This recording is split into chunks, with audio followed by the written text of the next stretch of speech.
welcome everybody. First of all, I'd like to begin by acknowledging that Banyan Books, the host of this event, is on the unceded territory of the Coast Salish peoples, including the territories of the Musqueam, Squamish, and Tsleil-Waututh nations. So my name is Jacob Steele, and today I will be sitting in for Ross McKeechee as interview host. And I'm super excited about today's event. I'm a huge fan of Leonard Cohen, as I'm sure many of you out there are. So I am the events coordinator for Banyan Books and Sound, and Banyan is Canada's most comprehensive bookstore that specializes in spirituality and healing. Banyan's an independent bookstore, and we are just this month celebrating our 50th anniversary. The store is open for in-person browsing every day, and we offer prepaid pickups, and also we do mail orders to anywhere in North America. Just visit banyan.com. Of course, today's interview event is part of our live podcast series, and you can find our podcast anywhere that podcasts are cast. Just look up Banyan Books in Conversation. So today we will be interviewing Michael Posner, author of the new biography Leonard Cohen, Untold Stories: The Early Years, published by Simon & Schuster. Michael Posner is an award-winning writer, playwright, journalist, and the author of 7 books. These include the Mordecai Richler biography, The Last Honest Man, and the Anne Murray biography, All of Me. He was the Washington bureau chief for Maclean's magazine, and he later served as its national foreign and assistant managing editor. He was also managing editor of the Financial Times of Canada for 3 years, and he later spent 16 years as a senior writer with the Globe and Mail. His book, Leonard Cohen, Untold Stories, draws on hundreds of interviews to reach beyond the Cohen of myth and reveal the unique, complex, and compelling figure of the real man. Through the voices of those who knew him best, including family and friends, colleagues, contemporaries, rivals, business partners, and his many lovers, the book probes deeply into both Cohen's public and private life. It also paints a vivid portrait of the era, including the social, cultural, and political revolutions that shook the 1960s. This book is the first of a trilogy spanning from Cohen's birth until, I believe, 1970. It is a delicious and a powerful read, and it reads with the force of a novel. It looks good, it feels good, and I recommend it if you're looking for a holiday gift for somebody, for Leonard Cohen lovers out there. And again, we can ship it to you if you order it through Banyan. So, Michael Posner. Thanks. Hi, Jacob. Hi. Well, thank you for the invitation. It's very kind. I'm really delighted to be here. We're thrilled to have you. So, as somebody who grew up in Canada yourself and a writer, when did you first become aware of Leonard Cohen, and what has been his impact on your life? Well, those are two questions. The first one, I became aware of him pretty early on as a university student. I was aware vaguely that he had written poetry books, but I hadn't read them much.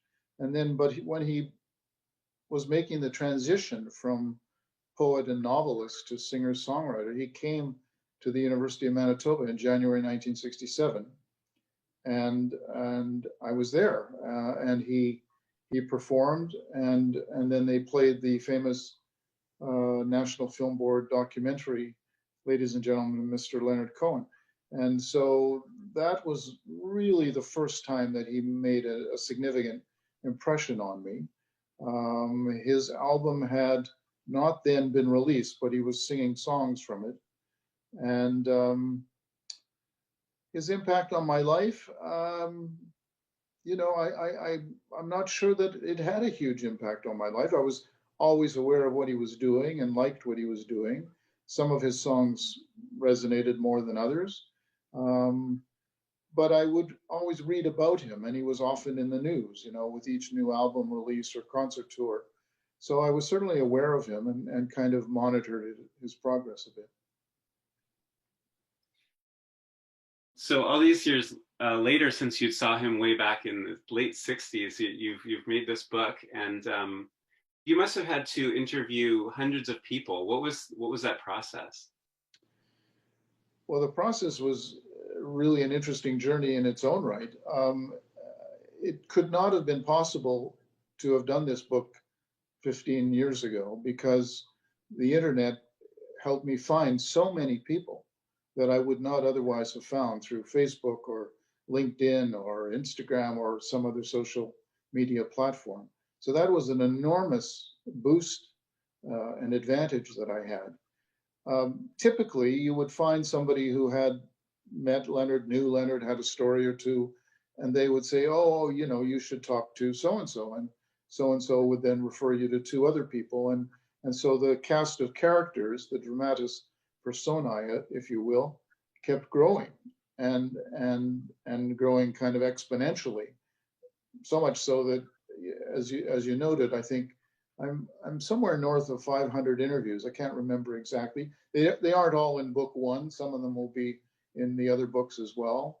Some people knew him for 10 minutes and had a great Leonard Cohen story, something somehow revealing of his character or personality, and others knew him for 50 years or more. So those people, of course, are more omnipresent in the book and in other books. Um, but if you had an interesting story about Leonard, some marginal encounter even that was insightful or that from which you could take insights about him, then I was interested in your story. So it kind of was organic in a way. And you're still accepting new stories for the future books, or? Yes, if there is anybody out there in the vast Banyan Books audience, and you have a good Leonard Cohen story, uh, find a way to get it to me. I'm on Facebook. I'm on LinkedIn. I'm easy to find. Awesome. Okay, so let's get into the book. So your book begins exploring how Leonard Cohen was the son of a prominent Jewish family in the Westmount area of Montreal.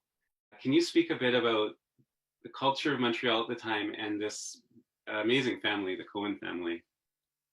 Yes, they were a very prominent family. Much of this came from Leonard's grandfather, Lion Cohen, although even Lion was descended from a very distinguished guy himself. But Lion was a very, very prominent businessman, entrepreneur in Montreal.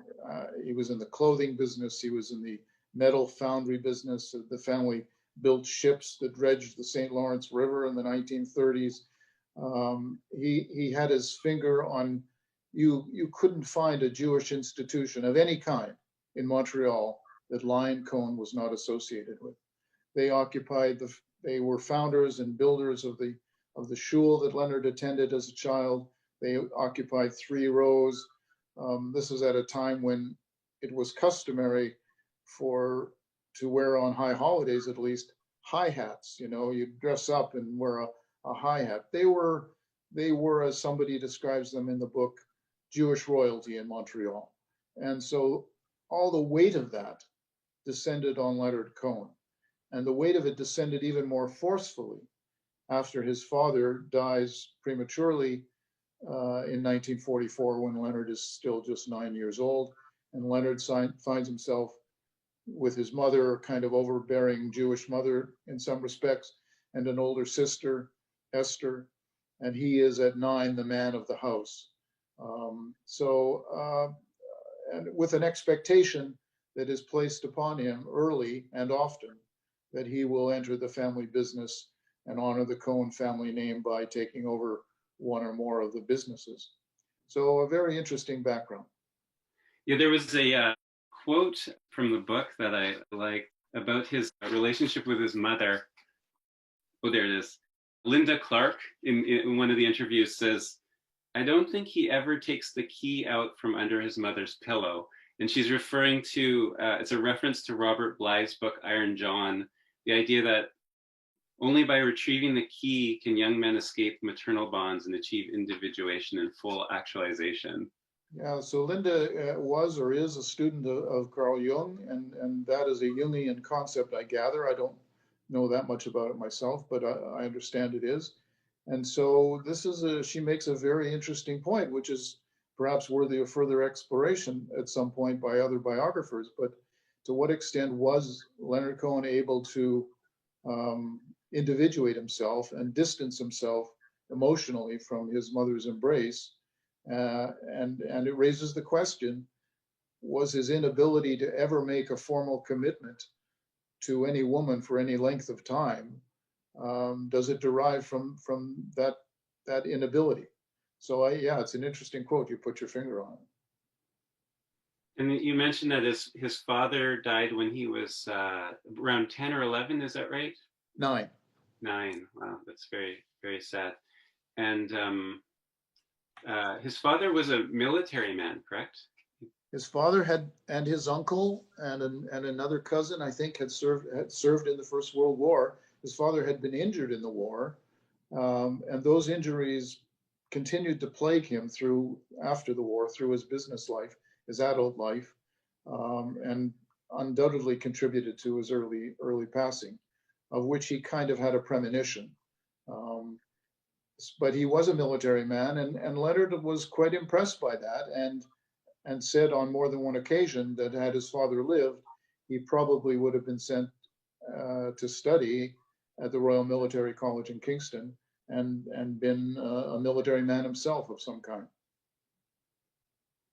And another aspect of his family was that he was a Kohanim, right? Which is a significant. Can you describe what that means? So there are essentially 3 classifications of Jews. There are the Kohanim, the Levites, and the Israelites. The Kohanim are the priestly class. They are the highborn Jews who protected and guarded and administered the old temple in Jerusalem. And to be a Kohen, you can actually detect this on in your DNA, whether that line of transmission is passed patrilineally. And so Leonard was a Kohen, the family were Kohanim, and he took this status very seriously. Many Jews who are Kohanim, it's just a matter of fact, but not something that they pay much attention to. But Leonard, I think, was quite struck by the fact that he descended from this priestly line, and he took it very seriously. There's a quote in the book from Leonard where he says something like, "I always felt I would address the world. I always felt that." Yeah, that's correct. He does say that, and there are intimations of that in his first novel, The Favorite Game, published in 1963 as well. There's also an anecdote, I think it's in this book, I can't remember now, where he's in London in the early 1960s, and he goes to see a palmist, a guy who reads his palm and derives and tries to foretell his future based on the lines on his palms. And at this point, he's published a couple books of poetry, maybe just one, and he's maybe 2, and he's largely unknown. And he certainly has never articulated any desire or ambition in the music world.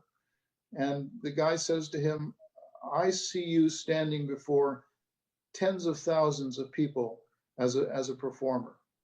And Cohen, I'm sure, was blown away by it, but it's an interesting thing. His name was Mir Bashir, a Persian working out of North London, and Cohen later sent friends of his to see Mir Bashir, and he was accurate about them too. So an interesting thing that this guy was so accurate about predicting the future of these people. And Cohen was, there's 2 questions I want to ask him here, but Cohen was very interested in all kinds of mysticism and spiritual ideas. Yeah, from a very early age. He was interested initially in Judaism, of course. I mean, he was schooled in Judaism in Jewish school as a child. As a teenager, he begins to explore, and into university years, he has an interesting friend named Robert Hirshhorn, who also comes from a powerful and prominent Montreal clothing manufacturing family in Montreal. And Hirshhorn is an interesting character because he he's enmeshed in the clothing world as a businessman, but he hates it. He really has spiritual and poetic and literary ambitions and musical ambitions like Leonard, but he's not as talented. But he also has this mind that roves around Sufi mysticism and whirling dervishes uh, and Gurdjieff and all these interesting the theosophists, and he brings these ideas to Leonard. So Leonard becomes kind of imbued with that, and then he gets him into the I Ching, the rolling of the coins to predict your future. And subsequently, in the just sort of as the book as this volume ends, Leonard gets into Scientology very briefly, and then subsequently in later books, more seriously into Zen Buddhism, a very demanding, rigorous form of Zen Buddhism called Rinzai-ji. So all of that, and then of course he never abandons Judaism. He continues to investigate it. He continues to read books about Kabbalah. Goes to see a Lubavitch rabbi to study with him. So that spiritual quest is really an essential part of his character, fundamental. Did he not also, after leaving the Mount Baldy, he spent quite a bit of time in India, right? Yeah, that will appear probably in the third volume. But yes, early 1999, after spending about 4 years on Mount Baldy, east of Los Angeles, as a monk, um, living a very rigorous life, getting up at 3 a.m. to chant and then and then meditate for hours on end. He he decides that I'm really not. He's now 65 years old. I'm not cut out for this. So he reads some books by a guy named Ramesh Balsekar, an Indian guru, and he decides to go see him, and he loves him. And so he goes in '99. He's planning to go for a few weeks. He ends up spending 4 months in India, and then he goes back the next year, and back the next year, and back the next year. So he went 4 times to India, and at the end of it, he comes back and he says, I think my lifelong depression, which he had battled basically since adolescence, has lifted. I feel suddenly a little bit better. And Balsekar was the disciple of Nisargadatta, who wrote that classic. That is correct. Yeah. That's absolutely correct. So Leonard read all that stuff. It's fascinating. And it seems like he was always on a quest. The quest took forms of spirituality, poetry, travel, and of course, women. How would you characterize, and we talked a little bit about his mother, but how would you characterize his relationship with women through his life, especially the early years? Well, he's a guy who transparently had a very strong libido. Um, he was always interested in women and always pursuing them. What is sort of amazing to me was his ability to juggle relationships, that he seemed to be able to charm women effortlessly, and even though they were largely aware of his um, other ambitions as other romantic liaisons, they seemed to be willing to give him a long leash, and they loved him. They loved him for whatever time and attention he gave him. He gave them, and they were very tolerant. So he was relentless about it. This is a pattern that begins in adolescence and really doesn't end until I would say the late 1990s. So we're talking about 40 or 50 years of active pursuit of women. I don't know what the famous Wilt Chamberlain story of 10,000 women, but I think Leonard is substantially less. But he was, as the phrase, he was a bit of a swordsman in his day, for sure. And he never did get married, right? never technically married. I think the closest you could say he came was some sort of Zen ceremony that was quasi-marriage like with Suzanne Elrod, the mother of his children, but never formally betrothed, and never formally divorced as a result. Um, you know, I like to say that whenever Leonard began to get comfortable in a relationship, he began to get uncomfortable, and he wanted to move on. You could even argue, and people do argue this at various points in these books, that his interest in the women, to some extent, wasn't the women. I mean, it was obviously at a certain level, but he was interested in the work, his poetry, his music, and he was looking for raw material. And these women either became muses or inspired him in some way to write his songs, and that was what mattered most to him. Ultimately, that was his commitment. His commitment was to his art and not to the women, although he needed the women for emotional support um, constantly. You really see, I mean, in his work, he has so much insight into the nature of the human heart. And it seems like his education was in these relationships. I mean, Yeah, and I think it's his ability to take the lessons of those experiences, the lessons of those relationships with these many myriad women, and and distill the essence of it into a lyric and a tune, and touch other hearts. I think the reason that Leonard Cohen uh, continues to be so relevant to musical discussion of 20th century singer songwriters, and the reason that I think he will continue to be relevant, is because of the power of those lyrics and of some of those melodies, that they do speak to us in a way that most musicians, even great composers, don't speak to us. He does tap into the mysteries and the ambiguities and the nuances and the conflicts inherent in relationships, and and and he does it in a way that is not necessarily didactic. He's not trying to make pronouncements. He's willing to let the listener, the audience, you, respond to his music in a way that is meaningful to you, and let you interpret it as you might, as you will. He's not imposing he's not imposing a point of view on you, and I think that's another reason why it works so well.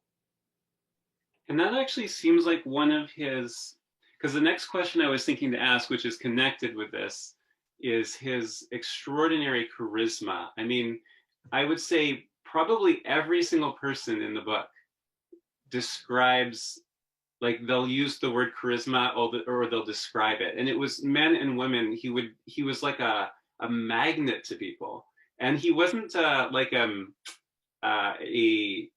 forceful voice, like a loud person. He was very quiet, but people were just drawn to him.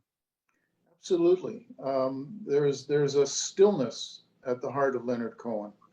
His ability to be still in any environment, in a room, on stage, nothing seemed to faze him. He was never distractible, or so it seemed. And he was, as somebody describes him in the book, always the center of attention in a group without ever trying to be the center of attention. Or somebody describes him as just sitting there doing nothing, and and and people would come to him like moths to a flame. And then there's an anecdote that the American writer Dan Klein tells about going with Leonard to a cafe in Athens in the late 1960s. These are two young, at the time, two young, good-looking Jewish boys, both in the literary game, and they're just sitting there. And Klein is suddenly aware that all these young women who don't know who Leonard Cohen is, this is long before he became a star, They don't even know that he's a writer, let alone a musician. And they're coming to Leonard Cohen and just ignoring Dan Klein. And he's, needless to say, a little miffed by this, perplexed, but he's acutely aware of it. Anyway, so yes, as you say, there are iterations of this same idea expressed by many people. He just had this kind of ability to this charisma, this magic, and of course, once you encountered him, he was able to embellish that magic with brilliant rhetoric, with witticisms, with insights. He was the whole package. And they all describe him as funny. Everyone says he was just a funny guy. He was hilarious. Sardonic humor. It wasn't that he Yeah. wasn't telling Borscht Belt, Catskills jokes. He just had these witticisms that he could whip off, and they were often self uh, deprecating. That he would often make fun of himself. Some guy once asked him. I don't think this is in the first book, but it's in another book. Um, and he said, "How Leonard? How was the winter? How was your depression?" He said, "Well, I didn't commit suicide." Yeah, there's so many little stories like that in the book, and little like lines that he says. Another aspect that when I was reading the book and I was trying to think about what is this charisma, like where is it coming from, and one of the ideas I had was that he had such a wide-eyed curiosity about everything, and like you mentioned a minute ago, how he wouldn't accept a position necessarily. He wouldn't accept received positions on things. So he'd kind of look at things in a new way, and he'd be able to reflect that to someone. So someone comes to them and he just sees them as almost their mythical, poetic existence, and it's reflected to them. That's an interesting observation for sure. Yes, he wasn't. He was definitely an out of the box thinker. He was able to. People would ask him questions, and they would anticipate a response. Sometimes it would be political. They would say, how do you feel about Quebec separatism, for example, which was threatened to divide the country of Canada? And he'd say, oh, I think Quebec doesn't need to separate. It already is a separate country. Or they would ask him about the war in Vietnam, and he'd say, yes, I'm aware that many of my generation are against the war in Vietnam, and I understand their feelings. But really, today's revolutionaries are tomorrow's fascists, and we need to be careful about that. So he would often take a different tack, and that I think that was part of his appeal. He was able just to make arresting comments and brilliant insights that really stopped you. Many musicians who traveled with him, you don't hear so much of them hear from them much in this first book, but you will in later books. And these are guys who trained at Juilliard and other famous musicals training institutions, and they could do any kind of music, that from classical to jazz, they could do it all. And suddenly they're playing with Leonard Cohen, and he's offering these stripped down melodies and stripped down lyrics, monosyllables often in his lyrics, and it takes them a while to kind of get him, to understand what he's trying to do. For them, and they come away from this experience saying, the most remarkable man I ever met, by far. They would talk about, I learned to play the space between the musical notes. I mean, the words that came out of their mouths after an immersion in the Leonard Cohen experience, 3 months on the road in Europe or something like that, it's really extraordinary. And there's such a consensus on this. There's no deviation. He just had the ability to charm people, men and women alike. And he could weave that magic somehow. Absolutely. So let me get the year here. Oh, okay. We haven't got to. Okay. So in the 1950s, he goes to McGill University, and he quickly becomes a rising star in the lively poetry scene that orbits around Irving Layton. Correct. So who was Irving Layton, and what was his impact on Leonard's development? Huge. Irving is a huge figure. He's a larger than life figure in his own mind and in his period. He's the author of many books of poetry. He's a notorious, like as Leonard becomes, a notorious womanizer. He's a guy who thinks that you need to embrace life and just seize experience and live it as large as you can, and that all of that will funnel into your persona and you'll be able to write about it. And so Leonard, from basically 1954 on, becomes, I'm not sure he becomes a disciple or that he's mentored by Leighton, but to some extent he probably is.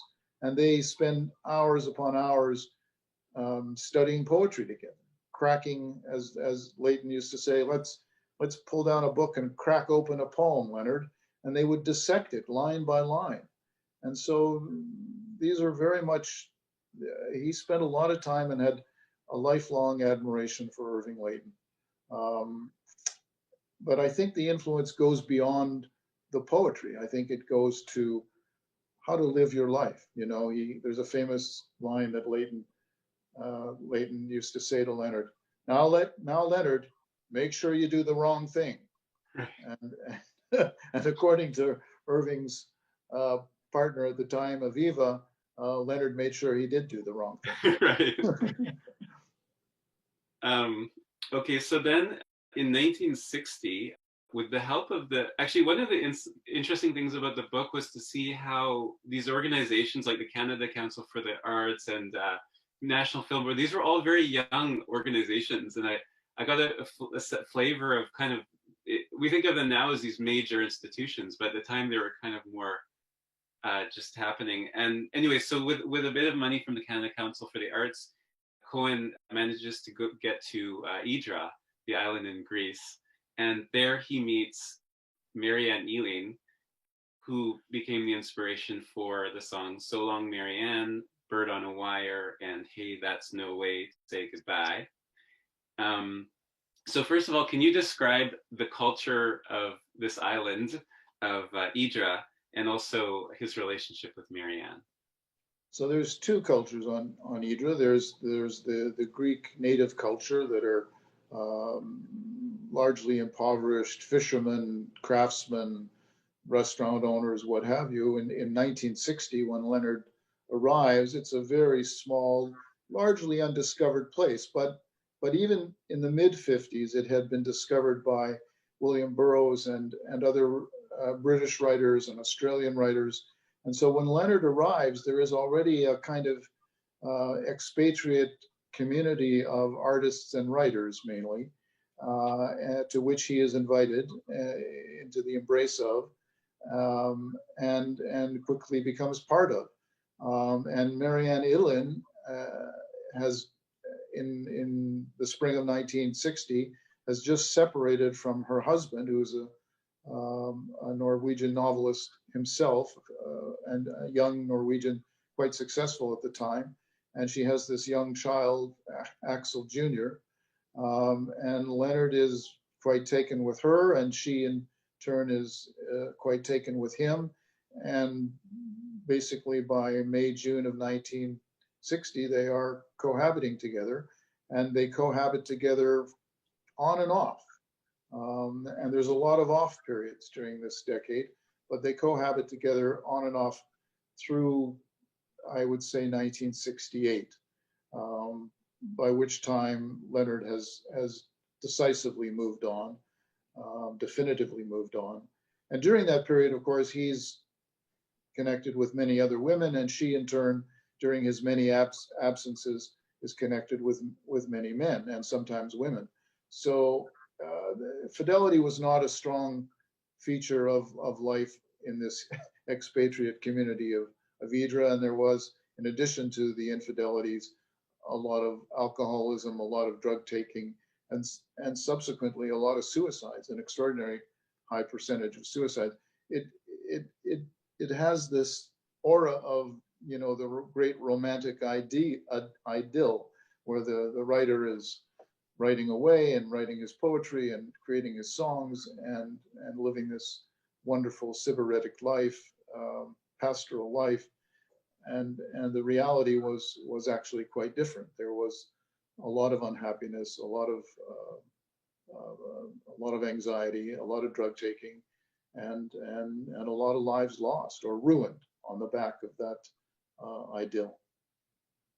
Yeah, there's this quote from Leonard in the book where he goes, "Once you've lived on Idra, you can't live anywhere else, including Idra." Yeah, you can't take it with you.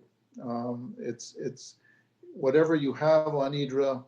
You know, it's like that famous saying about Las Vegas: what happens in Vegas stays in Vegas, and what happened on Idra, the romance of Idra remained on Idra. You couldn't, when Marianne Illen arrives in Montreal in January 1964 with her baby, thinking that, oh, we will just transplant our happiness from Idra to Montreal. That didn't happen, and you couldn't recreate it. It was of its time and of its place, and only of its time and of its place. And I guess, of course, there's the famous letter, often misquoted, much later when she was passing away. But that seemed like a very of all the relationships, at least of that time, it seemed like that was one where they really loved each other and it really held for a long, long time. I have no doubt there was genuine love there at one time. You know, he learned, this is the summer of 2016, that she was very close to death, and he wrote this very touching letter to her, and it was broadcast and distributed around the world. And she was a very important person in his life during the early and mid 1960s. There's no question about it. But he had strong relationships with many women. His engagement and his relationship with Rebecca De Mornay in the late 1980s and early 1990s was strong. His relationship with Dominique Isserman, a French, Parisian-based, Paris-based photographer and videographer, was very, very strong. So Marianne was very important, but so were these other women. Mm-hmm. And who were the two Suzannes?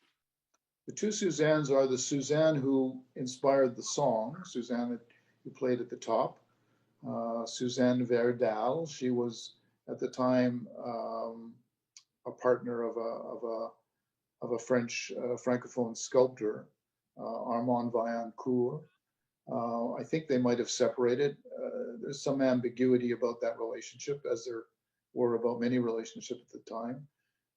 And there's some ambiguity about whether Cohen, in fact, had a romantic liaison with Suzanne Verdal. But she inspires the song. She's a kind of flower child of the 1960s. She's living with a daughter in this loft at the south end of Montreal by the river, just as the song basically describes it. As Leonard said himself of that song, it's basically reportage. It's what I saw, it's what I felt, it's what happened. The other Suzanne, whom he meets in 1969, is Suzanne Elrod, and who she becomes the mother of his two children, Adam in 1972 and Lorca in 1974. And their relationship endures, again, fitfully, with stops and starts, and any number of infidelities on both parts, until 1978, when she leaves him and takes the children and goes to the south of France with a French lover. So those are the two Suzannes. So his first book was published, Let's Compare Mythologies, in 1956, correct? Correct. And then his own first album comes out in 1967, The Songs of Leonard Cohen. So there was a gap of over 10 years there where he was a poet and a literary figure. And a Um, novelist, two novels. yeah, two novels, and I believe, did he write them both on the island of Hydra? No, no, definitely not. He actually began the first novel while he was still in Montreal, worked on it in London. Oh, right. He did work on it on Hydra. He definitely, I think he finished The Favorite Game while he was on Hydra. So he worked on it in various places.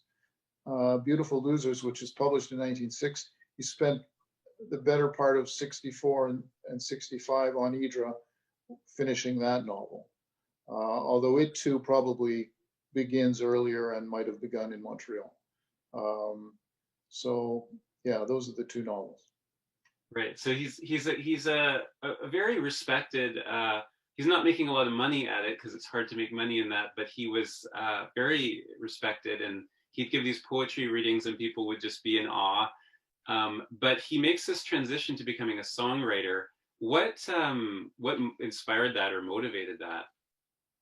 So I think there's a couple motivations, but a major one is Bob Dylan. He must have, I don't know when precisely he first heard Bob Dylan's music. It's probably 62, 63. Um, but he hears Bob Dylan, and I can't definitively say that this is what went through his mind, but you could certainly speculate that it did, that he's listening to Bob Dylan, who he regards as a true poet, a genuine poet, as worthy of that title as anybody. And he says, "Hey, this guy has a terrible voice. His guitar skills are okay, but they're not sensational. I have a terrible voice. My guitar skills are okay, but they're not sensational. And I'm a poet. I can write as well as he can. And if he can do that and get on the cover of Time magazine, why can't I?" And so I think hearing Bob Dylan in whatever year it was, 1963, 64, is a huge catalyst for his career. But then, Bob Dylan is in his 20s. He's a young guy, and Leonard Cohen is a decade older, and suddenly he's shifting gears, trying to abandon literature and poetry because he can't make a living and become a singer-songwriter, and that's not simple. So he writes a few songs. He gets them performed by a Canadian group called the Stormy Clovers, and who love his work, but he's not getting radio play, and he's nowhere in the United States. And his manager at the time, Mary Martin, is a friend of Judy Collins in the folk music scene in New York. And she says, Judy, I've got this client in Canada, and he's a great poet, but he's written a few songs. Would you listen to them? She says, sure. And as it happens, Collins is just in the middle of, I forget which album, her fourth or fifth album she's recording, and she needs a couple of tracks to finish the album. And Cohen comes to New York and plays her Suzanne and a couple other songs, and she is blown away by Suzanne and the other songs. And he says, he says to her, I'm not sure it's a song. She says, oh yeah, it's a song. And so she puts it on the album. And so Judy Collins becomes the second great catalyst of his career because she popularizes that song and the name Leonard Cohen and starts inviting him to appear with her in concert, gets him a gig at Newport in 1967. And so she's a huge contributor to his launch, at least. And then he goes to Europe and he becomes recognized as a kind of chansonnier, and Europe simply embraces him in a way that even North America or even Canada did not at the time. So that therein, I think, lies the beginnings, the genesis of Leonard's musical career. And Judy Collins describes, and I think there were more than one instance early on. Actually, in the book, there's a few times where he's playing for friends, but also when he goes out on stage. with larger audiences, and he actually starts crying and like leaves in the middle of the set, and he's like, I can't sing. And it seems like in the interviews, like half the people he played the songs for just thought he should drop it. Like, Yeah, listen. I mean, he was a poet. He was a novelist, but he had played guitar since he was 15. He was always the life of the party in the sense that he'd bring his guitar and sing songs, folk songs, what have you. And suddenly he wants to be a professional performer. Now that's in the minds of his friends, in the eyes of his friends, that was a bridge too far. And they were candid with him in expressing their skepticism about his ability to do that. But but he managed to do it, and but he did it. He was very, very nervous to go on stage. He didn't have a lot of confidence. Even in the mid 1960s, when he's already more or less established and he's spending 3 or 4 months touring in Europe, his musicians working with him in the band were aware that he didn't have much musical confidence. He had confidence as a human being, as a man, but he didn't have musical confidence, and they could see that.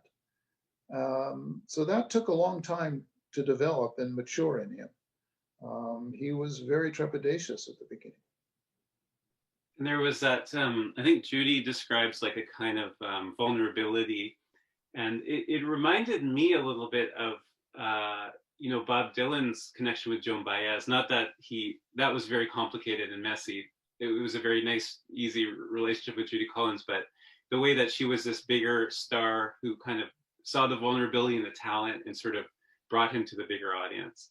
Yeah, there's a famous event. I think what became the a famous nightclub in New York that she's doing a benefit concert in February '67, I think, and February '67, and he goes on stage to play Suzanne, and he, as you alluded to, he can't finish the song.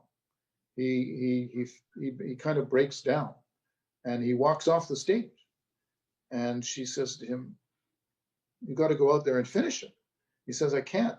He says, "Yes, you can." And she takes him by the hand. She goes out there with him, and she helps him through the performance. And and I think that happened more than once, but he managed to overcome that fear because he was audiences just loved him. That same charisma and magnetism that he could manifest in one-on-one relationships, he was able to manifest before thousands of people. And so you see it again at the Isle of Wight in 1970, which is near the end of Volume 1, where he goes on at 4 a.m. You have 600,000, an estimated 600,000, maybe it's 300,000, who knows, doesn't matter. And this is a rowdy crowd. They're drunk and they're drug induced, and they're lighting bonfires and they're hurling beer bottles at performers like Chris Christopherson and Joni Mitchell and Jimi Hendrix, and they're rowdy. And Cohen goes on at 4 a.m. I'm sure he was on speed or Mandrax at the time, and he just had this calming ability. And suddenly the crowd, he asked them to light a match or light their lighter, and suddenly they're all in sync with him. They just quiet down. He plays a 40-minute set or whatever it was, and he's completely mesmerizing. And so, as I say, that same ability was transferable from a single woman or man sitting in front of him to a cast of thousands. Absolutely. So in the researching of this book and the creation of this series, was there anything that really surprised you or changed your view of Leonard Cohen?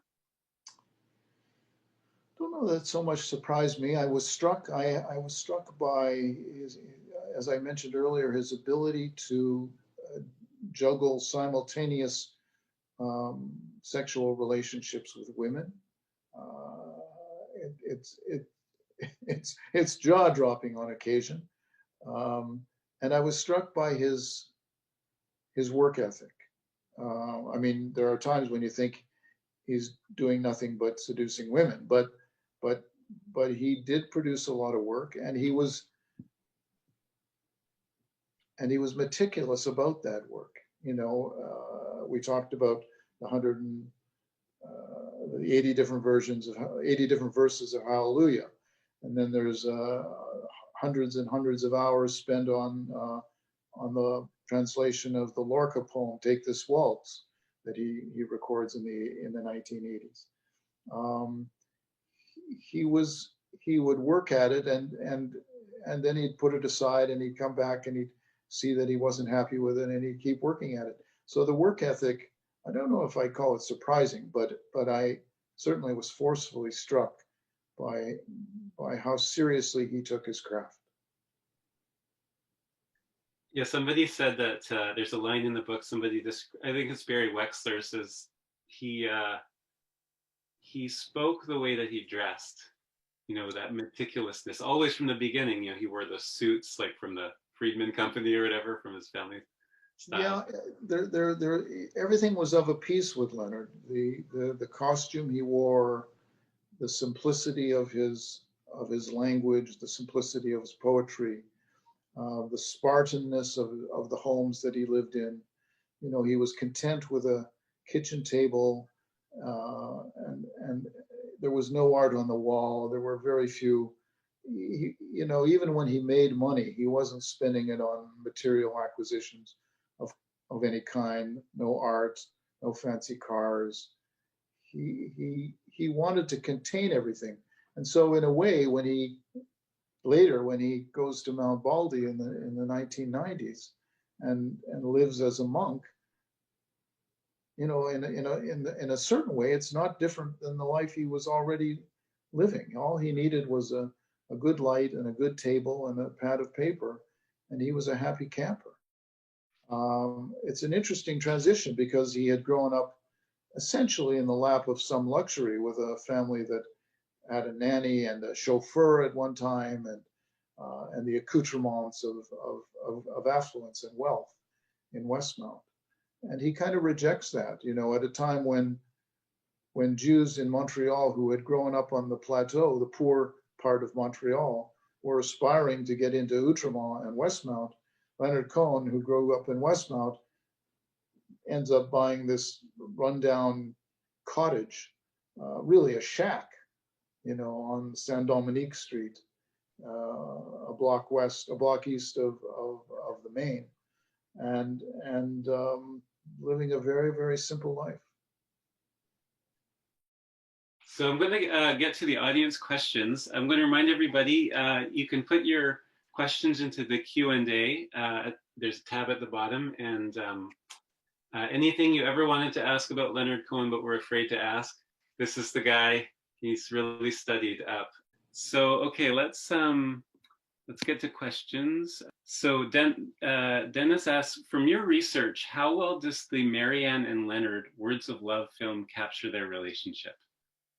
Yeah, I thought he did a pretty good job. It's an interesting film. I think it's more a kind of love letter to Marianne, with whom the filmmaker Nick Broomfield actually had a brief liaison himself in 1968. And I think it's pretty honest about, you know, alcoholism and drug abuse and sexual peccadillos and all of that stuff. So pretty candid. I thought it was a very good film. Jessica asks, how is writing this biography different from writing your other biographies? So it's similar to the Mordecai Richler one, because this one also uses oral biography, and just for those who may not be entirely familiar with that kind of subgenre, oral biography essentially means that 90 or 95% of all the words in the book are the words of the people I've interviewed, strung together, edited in a way that I hope has some coherence, and reconstructs Leonard's life in a chronological fashion. And my role is simply to kind of be the tour guide, and to connect the dots try to set up certain situations or whatever, but a very minimal role from a conventional biographer. I impose or attempt to impose no point of view on any specific incident or even on Leonard's life writ large. I'm not here to interpret him. That's for the reader to decide, and it won't be easy at times because frequently you will hear people discuss Leonard and offer completely contradictory points of view about him. And frankly, I think that's fine. I think that ambiguity is part of who he was and arguably part of who we all are. And that any attempt to kind of pigeonhole or reduce people to one thing or another, I think we have to try to embrace cognitive dissonance here, that people can be a saint and a sinner, an angel, a devil at the same time. And Leonard was a hugely complicated guy. And so I hope that oral biography, this format, which is different than conventional biography, somehow gets us closer to the real human being. It's not just a kind of recitation of his career or the people he encountered. It's more, what was this guy's daily life actually like? What happened when he woke up in the morning? Who did he have lunch with, and what happened? That kind of small anecdotal detail that hopefully, in its totality, offers a more complete, nuanced picture of him, who he was. And I felt in reading the book, it was the image that came to me as like a photo mosaic. You know, those where you have the big image of like Leonard Cohen, but it's like made up of hundreds of Yeah, little pictures of him and pixels, pixels. pixels. And from that, you get this, but it's always, you know, you can never fully know, you know, who he is, but you get it. You can't. The mystery will remain, and there will be many other biographies in the years to come that will attempt to explore one or more aspects of Leonard Cohen or Leonard Cohen's relationships or what have you. And I think that's a tribute to him. He is, you know, I refer to it. I've done this before. I refer to it as kind of like Kurosawa's film, you know, Rashomon. This is Leonard Cohen as Rashomon. So Mina asks, were you able to interview any other living Canadian poets popular at the same time as Leonard in the 60s? A couple, Seymour Maine, a younger, somewhat younger demographic, but not many years younger, maybe 10. Um, David Solway, Michael Harris, Ken Norris, Bill Fury, maybe a couple others, Noah Zacharin. These are younger guys. Wexler himself, to some extent, a poet. Louis Fury, who became much better known as a composer and musician, but started out with aspirations to be a poet. So some, nobody as famous as Leonard, of course, but Seymour Maine is well known and deservedly so, and has written many best-selling and prize-winning books. And David Solway is a brilliant poet. He spends most of his time writing music these days, but he was a brilliant poet. Karen asks, did Leonard receive family money that helped enable his creative endeavors? To some extent he did, and you have to remember the amounts he received in the late 50s and early 1960s were more meaningful in raw terms than they would be today. So, you know, he ends up buying this little house on Ydra in September 1960 with the $1,500 that he inherited from his late grandmother. So $1,500 seems today like a pittance, but in 1960 terms, it was a significant amount of money, and it allowed him to buy a house that I'm sure is worth $1 million today, in $1 million American dollars today, because it's still in the family. He received some money from his father's estate. These were controlled by his uncle Lawrence Cohen, and when he spends a year or so at Columbia University in 1957, it's basically based on monies received from his father's estate, given to him by his uncle Lawrence. So some money, and money that was meaningful at the time, but not money meaningful. When he lived on Hydra, he was struggling. You know, he was winning poetry awards and getting the odd grant from the Canada Council, but he was struggling. He was having to come back to North America to write freelance magazine articles for whoever would buy his talent. So it was not enough to live on. Gert asks, what was his relationship like with his children? Well, that's a complicated question. It doesn't really, obviously, matter much to this volume, but because his kids aren't born until 1972 and 1974. I would say it was as complicated as the rest of his life. He is certainly in the early years of their lives. He's not much around, even before the end of that relationship with Suzanne Elrod, and she goes to France in 1978 and takes the kids with her. Even before then, he is, you know, frequently traveling on the road, away. He's in and out, and so I don't know that there was a lot of great bonding that went on in those early years. Although, as was characteristic of Leonard Cohen, when he was with you, he was fully with you, and so I think the kids probably did emerge with a very strong sense of who he was and a strong relationship. I think their teenage years were difficult, and there may have been some fractures and some fractiousness and tension in those relationships, but those were ultimately healed in the later years, or largely healed. And his daughter Lorca comes to live with him in Los Angeles in roughly 1991 or 1992, and stays with him for many, basically till his death in 2016. So so again, I wouldn't want to reduce those relationships or describe his parenting skills in three words. It's complicated. Jessica asks about his relationship with Joni Mitchell and Rufus Wainwright. So Joni first, he meets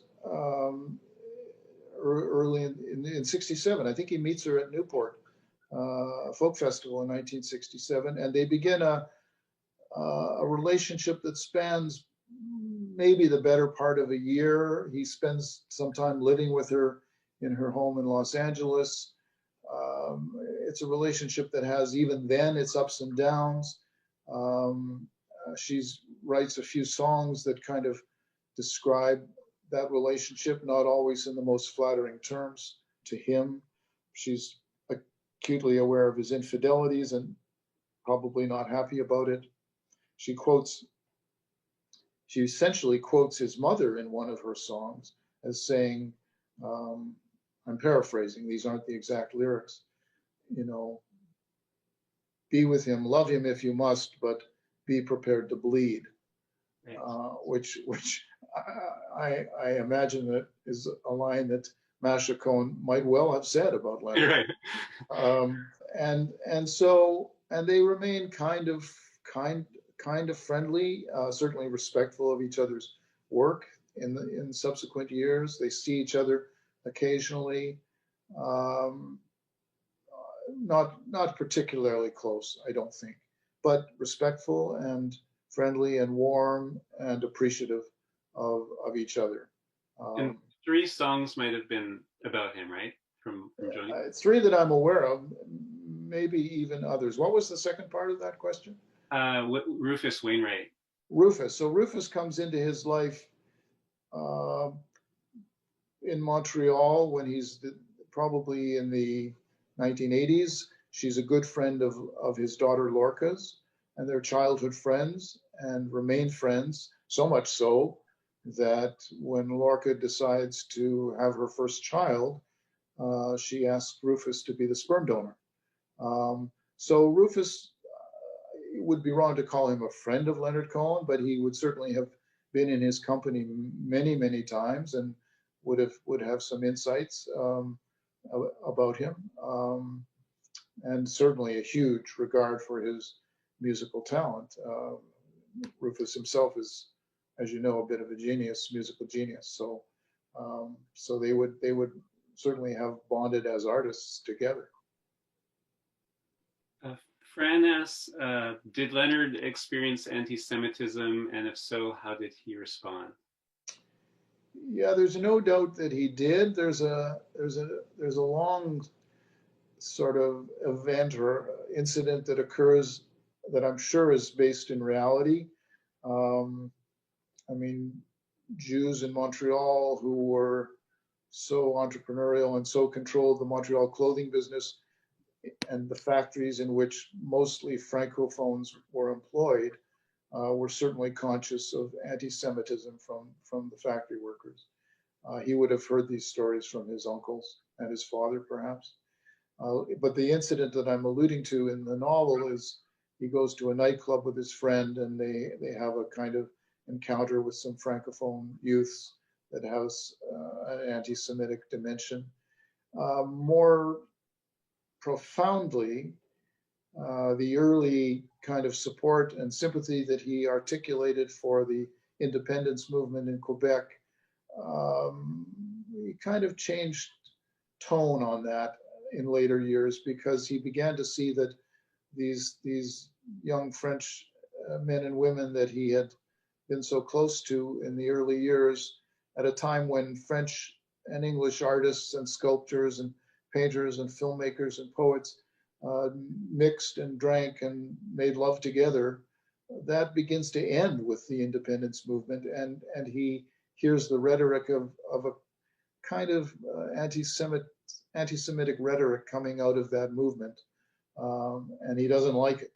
He said, he says somewhere, I was kind of surprised by that because I thought we were friends. So it's not anti-Semitism directed at Leonard Cohen per se. It's just a kind of general critique of Jews as the ownership class in Montreal, and resented as such. And he's aware of that, and he doesn't like it. So, I don't think he felt it much personally, but he was certainly aware of it. And there's that famous performance where he gives the Sieg Heil in Germany. Several times, a couple times, he does that. He's completely drugged up as he goes on stage, or drunk. I'm not sure which drug was involved, but he literally goes on stage and he's carrying his guitar on his. It's behind him so that the strap is in his front across his body, and the strap is black, like the SS strap. The strap the Nazi SS wore, and he gives the Sieg Heil in Hamburg, and then again I think in Berlin, and the audience, this is still not that many years after the Second World War, and they can't stand the very idea of Nazism, and here's this Jewish performer saluting them in the Nazi style. It took a lot of chutzpah to do that, believe me, but he did, yeah. It was kind of a subversive move, I guess. It's a subversive move. It's an FO, I think, basically. Karen was asking if you interviewed some of the women that he had relationship with, and if there was bitterness there or resentment. Mostly not. There are in later books a couple where there is bitterness, where women felt he had led them on or promised even marriage, which seems unlikely given who Leonard Cohen was, but it isn't impossible that he might have led them on in some fashion. And so there are a couple that ended quite badly. But in the main, overwhelmingly, they ended pretty well. And people who you might have, people who you would have thought would have been hurt by him and his infidelities, um, just forgave him. That was who Leonard Cohen was. He had to move on. You know, he was the stranger. I told you when I came, I was a stranger, and he had to move on. Um, but he had a lot of bravado. You know, he managed to juggle these things in a seemingly effortless way. It was quite extraordinary. Laura asked, what happened with the expectations that he joined the family business, which was clothing business, right? It probably would have been the clothing business. He spent one summer working there, sewing buttons on suits and working in the back room in the factory, and he hated it. He hated every minute of it. Um, I'm not sure whether he hated that or his one semester in law more, but this guy was born to be a writer. These pressures were there. He felt them from his mother. He felt them from his uncles, but he was determined to be his own man. I mean, you could argue, and I think it's probably a safe interpretation. I don't want to state it categorically, but the fact that his father was not alive to guide him into the family business and to exert even more pressure on him to answer the Cohen tradition may have freed him in a way to be his own person. Had his father lived, things might have been a little different. But he had this strength in him, and he knew what he wanted to do. He didn't know if he could do it, but he knew what he wanted to do, and he was determined to give it a try. And he was very courageous in that when he finally gave up the the law degree and the family business. He was like, I'm doing this whether it works or not. Yeah, I'm going to give this a try. You know, exactly right. You know, he had gone into law somewhat reluctantly. It was kind of the fallback position because he was writing poetry, but goodness, you know, how could anybody make a living as a poet in Canada in 1956? So he gives it a shot. It's not for him. He drops out. He begins work on his novel, and he's living with his mother. Things aren't great, but you know, this is the path I've chosen. Let me see what I can do. And then he spends a year at Columbia, comes back home, keeps writing, and on the strength, I guess, of the first book, Let Us Compare Mythologies, and on the strength probably of a yet then unpublished manuscript, The Spice Box of Earth, he wins the Canada Council Prize and gets to Idra. And thus it begins. So one final question. When can we hope for your next two volumes? Well, in a perfect world, which we don't live in, but God willing, the second volume would appear next fall. I don't know which month, probably October. So 2021, October. And the third volume a year after that. They're pretty well advanced in development, but there's still some holes and some voices that I need to fill in, to gaps that need to be filled in. So they're coming along, but stay tuned. Well, we'll watch for that. And I want to recommend everybody run out, get this book, Leonard Cohen, Untold Stories. It looks great. It even smells great. It's a great read, a great gift. And it's been an honor and a privilege to speak with you, Michael. The honor and privilege is mine. Thank you, Jacob, for doing this. I really appreciate it. Thank you so much.